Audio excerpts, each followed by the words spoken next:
Joining us now from Hartford, Connecticut, the Democratic governor of Connecticut, Dannel Malloy. Dannel, how are you doing?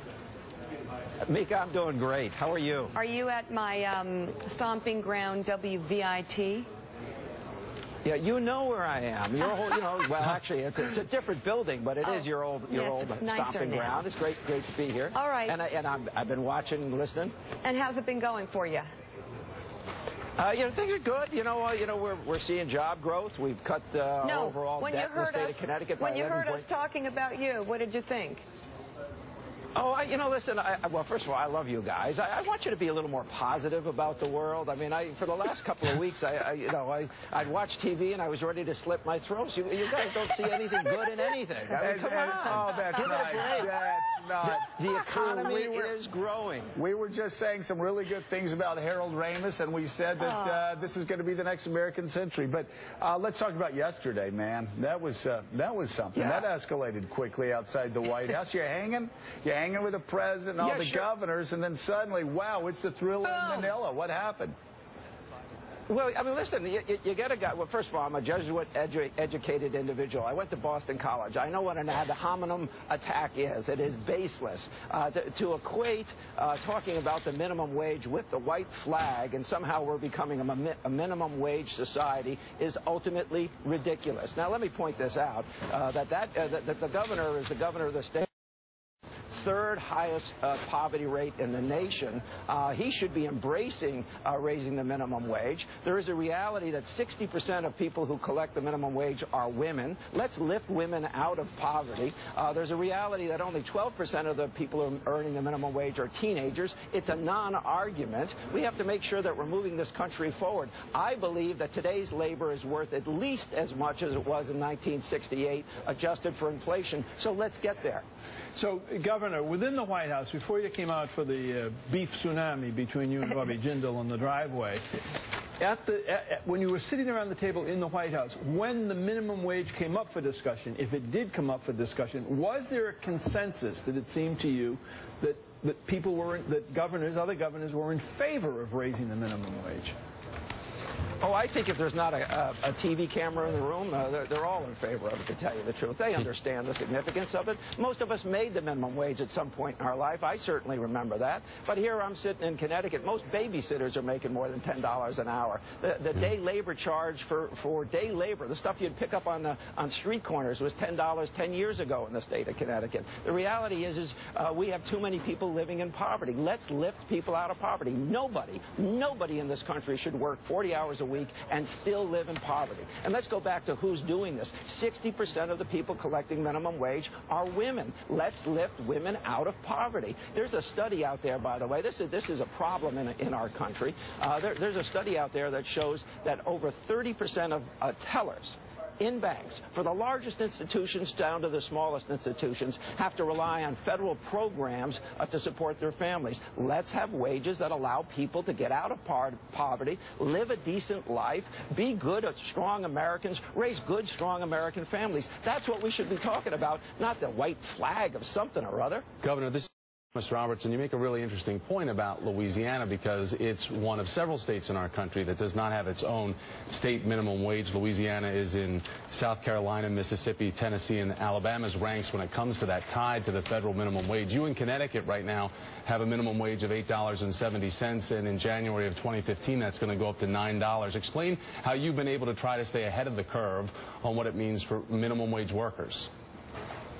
Well, we haven't always been ahead of the curve, although, but we're making progress. This last January 1st, we raised the minimum wage by 45 cents. We want to take it 3 more steps to get $10.10 by January 1st, 2017. That will effectively raise people out of poverty who are working 40 hours a week. That's what we're trying to do. But by the way, when people are making more money, they're not buying stocks on Wall Street. They're spending it, in the grocery store. They're paying their energy bill. They're making sure their kids have books to read. So what we're also saying is it's good for the economy to have people earning more money. I mean, this is a little bit economics 101. Governor Nicole Wallace, we had a Democratic congressman on from South Carolina who said that he opposed raising the minimum wage to $10.10 because it would really put a burden on his small business owners in his district and in his state, and that on top of Obamacare would really harm them. Do you worry about anything harming Connecticut small businesses, or do you feel like Connecticut small businesses don't need any protection from things like Obamacare or raising the minimum wage? Let me take a wild guess. That congressman wanted to cut food stamps as well, right? He was a Democrat. He did not, sir. He's a state rep. No. State rep, but he's a Democrat running for lieutenant governor of the state of South Carolina. He had a more balanced approach. My only question is, do you ever hear from any small business? I'm a Connecticut resident. I love the state.